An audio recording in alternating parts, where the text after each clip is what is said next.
Kapag sinabi nating laptop, una agad pumapasok sa isip natin masyadong mahal, pricey at hindi pasok sa budget. Kasi most likely, yung mga gagandang laptop ay nagre-range ng 25 to 30,000 pesos. Pero dito sa Chewy Corebook X, sinira niya lahat ng paniniwala natin na yon. Dahil nasa 18,000 plus pesos lang yung presyo ng laptop na to. At halos lahat ng specs na makikita natin sa 25,000 pesos laptop nandito na. Ginamit namin to ng higit kumulang isang buwan at tinesting namin to sa mga bagay na madalas nating ginagawa, kagaya na lang ng gaming, editing, BA work, and other productivity things. At sa loob ng time span at experience na nag-gather ko dito sa laptop na to, masasabi kong ma-recommend ko to sa inyo, lalo na kung yung budget ninyo is under 25,000 pesos. Kaya kung interesado kayo, tara, pag-usapan natin. Okay, meron akong dalawang bagay na gustong linawin. Una, pinadala ni Chewy yung unit na to sa akin para i-review namin. Pero don't worry, wala po kami pinagkasunduan na kahit ano dito. Ang sabi nila, gawan lang namin ng review at iyon yung ginawa namin. Ito rin yung reason kung bakit long-term review yung ginawa namin, para kung may makita kaming issue, masabi agad namin sa inyo. Pangalawang bagay, yung pinaka-official price po neto is nasa 21,000 plus pesos. Pero meron po akong coupon dyan sa ibaba na pwede nyo gamitin para magkaroon kayo ng discount at maibaba ng 18,000 plus pesos na lang yung presyo ng mismong laptop. Kaya kung bibili kayo, click nyo lang po yung link niya sa description and also apply the coupon code para magkaroon kayo ng discount. Without being said, tara, magsimula na tayo. Bale, daanan muna natin sa isang mabilisang unboxing, and literal na mabilisan lang. Inside the box kasi makikita natin dito yung ating DC-in power adapter na 65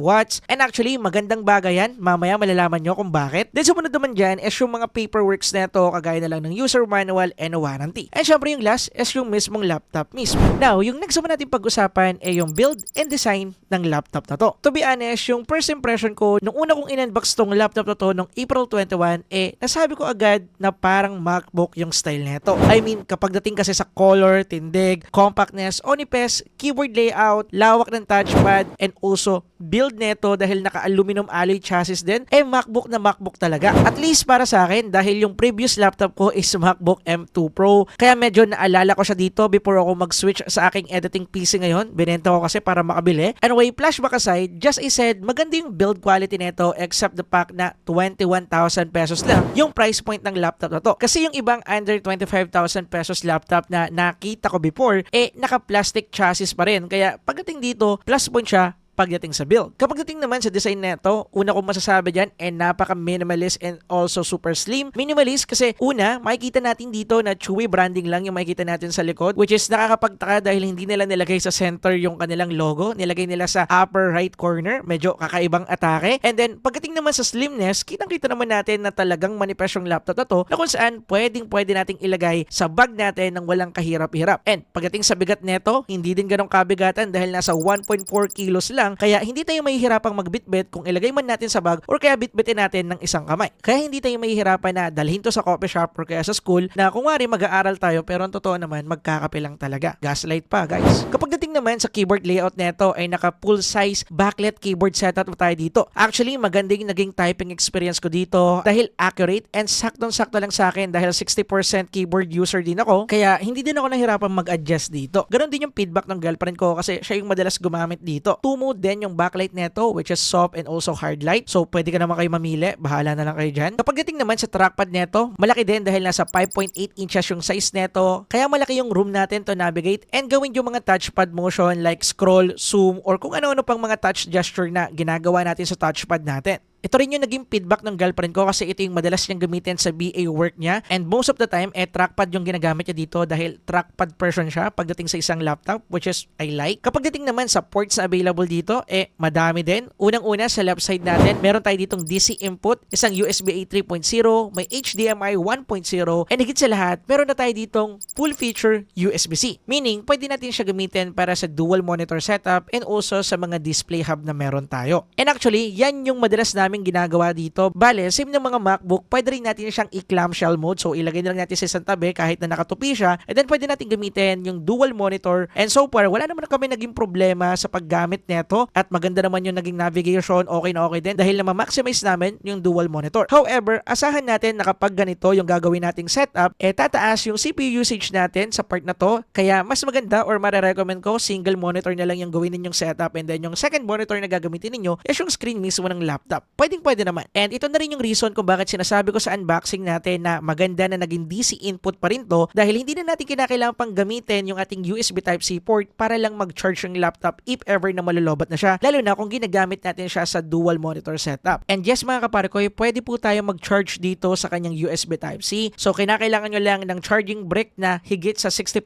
watts or nasa 65 watts yung capacity para ma-charge yung laptop na to. So good to go tayo at walang problema. And based sa naging testing namin dito, nag-work naman siya perfectly fine. Wala naman kami naging problema. Kaso nga lang, keep in mind din na mas mabilis malulobat yung battery ng laptop natin if ever na gagawin nyo tong dual monitor setup. And based sa naging experience ko dito, nangyayari talaga yun. I-charge nyo siya. So most likely, single monitor setup lang yung madalas yung magagamit if ever. Anyway, pagdating naman sa right side neto, nandito yung ating micro SD card reader. Pero yung sana ko lang dito sana ginawa na lang nila to na SD card reader, hindi micro SD card reader. Wala na rin kasi masyadong gumagamit ng mga micro SD card, lalo na sa mga phones ngayon. Kaya para sa akin, medyo nanghinayang lang ako na micro SD card yung ginamit nila dito. Anyway, may audio jack port na rin tayo dito and isa pang USB-A 3.0.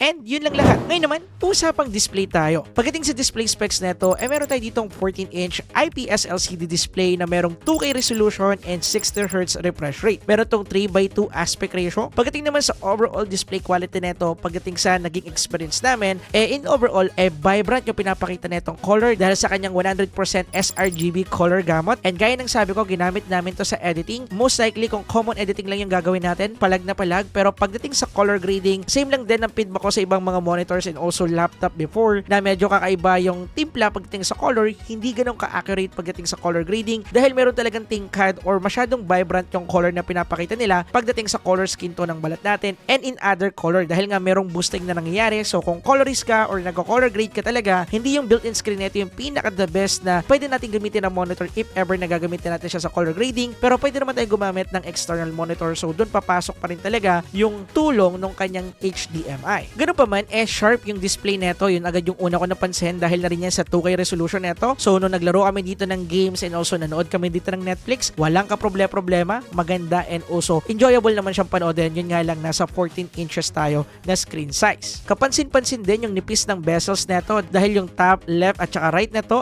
pantay lang yung kanilang bezel size dahil nasa 5.8mm lang yan. Bale, ang stylish tingnan, yung camera natin nandun pa rin sa regular placement niya. So natatakpan siya ng bezel pero sobrang liit lang niya. Kaya kung usapang display capability lang sa laptop na to, walang ka-problema. Goods na goods tayo dito. Ngayon naman, pag-usapan natin yung mas seryosong part pagdating sa laptop na to, which is yung kanyang performance capability. Una, pagdating sa software nito, meron tayong genuine Windows 11 Home. Pagdating naman sa processor na ginamit dito, ito ay naka Intel Core i5 12458 and ito ay merong 8 cores and 12 threads at merong max clock speed na 4.4 GHz. Bale, same na processor to na ginagamit sa mga 25 to 30,000 laptops out there. Kaso nga lang, integrated GPU lang yung meron tayo dito, which is yung ating Intel UHD graphics. Pagdating naman sa RAM neto, meron tayo dito yung DDR4 16GB 32MHz RAM na upgradable hanggang 32GB. Pagdating naman sa storage natin, meron na tong built-in 512GB PCIe SSD and then upgradable din to sa M.2 up to 1TB SSD. Mamaya ipapakita ko sa inyo yung part na yun. So bale, nagsagawa kami dito ng benchmark testing and also ng actual testing. At ito yung benchmark testing muna. Pagdating dito, Cinebench lang yung ginamit namin sa lahat ng PC and laptop na duman sa akin. Cinebench lang yung ginagamit ko na pang benchmark kasi para sa akin siya yung pinaka-okay at mas madaling gamitin. Bali, pagdating dito, meron tayo yung 300 plus points pagdating sa kanyang multi-core testing. At din nakakuha naman tayo dito ng under 100 points pagdating sa kanyang single core testing. Maganda na yan para sa isang laptop at makikita natin dito, meron siyang mga tinalo which is yung i3 and other processor na nakikita natin sa listahan sa ibaba. So no doubt, pagdating sa processor na ginamit dito, talagang capable siya. And using HW monitor, makikita natin dito na sa max load niya, nakakakuha tayo ng maximum 92 degree. So bale sa single and also multi-core na testing, yan po yung nilabas niya. 92 talaga yung pinaka-maximum. Tinasting din namin dito yung ating SSD at pagdating dito, makikita ninyo na good yung nakuha nating writing and also reading speed. Pwede sa editing, nasa 3,000 to 2,000 plus yung kanilang average score. Kaya pwede pagdating sa editing. And kung matagal na rin kayo sa channel na to, alam niyo na hindi ko masyadong pinaprioritize yung mga benchmark score dahil more on on actual testing talaga yung pinapriority natin para makita natin yung full performance or yung behavior nito dun sa field kung saan talaga siya gagamitin.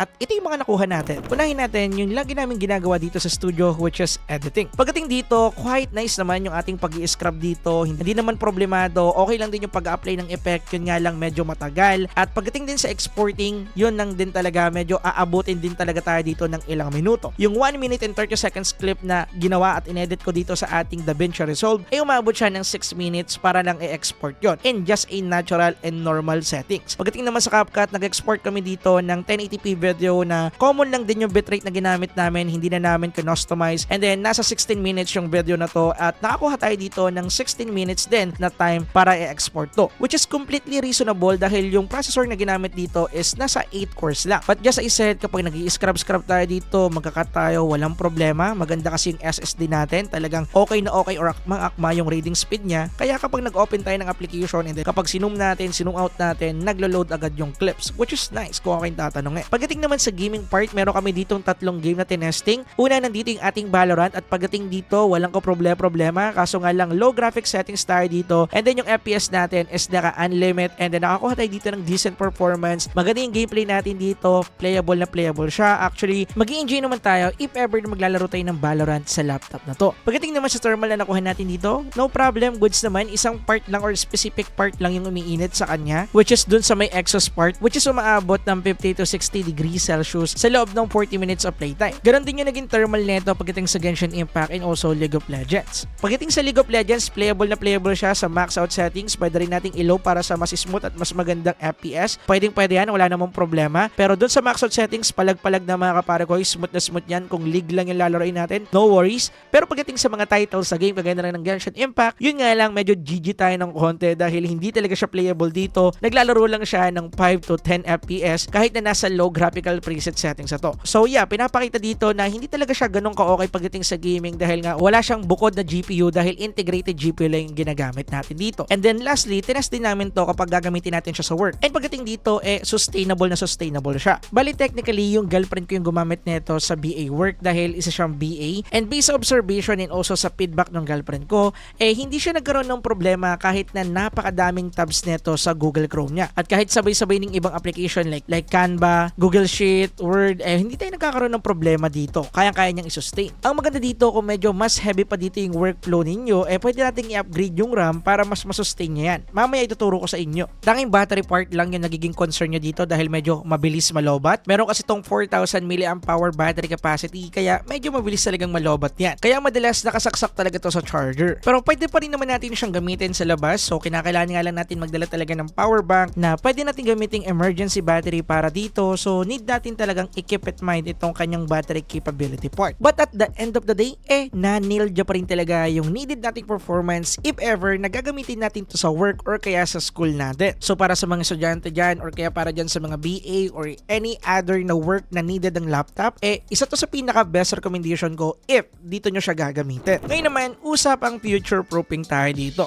Just I said, pwede nating i-upgrade or pwede pa nating dagdagan ng RAM or i-extend yung ating SSD if ever na gusto natin. So para magawa yun, need lang natin buksan yung likod neto. By the way, meron nga pala tayong easy access para sa isa pang RAM slot na available dito. Ito siya. Kinakailangan nyo lang i-unscrew yan and then makikita na natin dito yung DDR4 RAM slot natin para sa ating laptop and then pwede na tayo dito maglagay pa ng isa pang 16GB para ma-maximize natin yung 32GB max RAM capacity neto. And then kung gusto naman natin i-upgrade yung ating SSD, need lang natin buksan yung pinakalikod neto. And nga pala, pro tip, needed natin tanggalin itong dalawang rubber shoe dun sa may upper part dahil dyan nakatago yung dalawa nating screw. So kinakailangan nyo po yan tanggalin para mabuksan yung pinakalikod talaga neto. And then kapag nabuksan na natin, makikita na natin yung pinakaloob. Nandito yung kanyang cooling solution, yung fan, etc. Nandito lahat. And then dito banda sa right corner part natin, makikita natin dito yung ating SSD. Bali isang slot lang po yan. Pero kung gusto naman natin isagad sa 1TB yung pinaka capacity neto, pwede need nga lang natin tong palitan ng 1TB SSD na M.2. So walang magiging problema, goods na goods tayo dyan. So in overall, basic experience na nakuha namin dito sa loob ng almost 1 month nga or 1 month na talaga na paggamit dito, makikita natin na yung pinaka naging problema lang talaga namin sa kanya is yung kanyang battery capability part. So just as I said, kung gusto natin ito gamitin in public, make sure na may dala tayong charger or kaya gumamit tayo ng power bank, wala namang problema doon. Bale, mare-recommend ko to para sa mga tao na need talaga ng laptop pagdating sa work nila o kaya school work, walang problema. Kung basic coding, pwede. Editing, okay lang din. Yun nga lang, matagal talagang exporting, but maganda naman yung SSD na ginamit, so makakapag-edit pa rin talaga tayo. Tsaga-tsaga na lang talaga sa pag-aantay. Pagdating naman sa kanyang gaming capability, for sure, wala namang masyado maglalaro na ito dito, pero kayang-kaya po yung mga basic games sa madalas nating nilalaro dito. Kayang-kaya po yung mga basic games sa madalas nating nilalaro sa mga PC, so wala rin problema. And then, in overall, in terms of multitasking capability nito,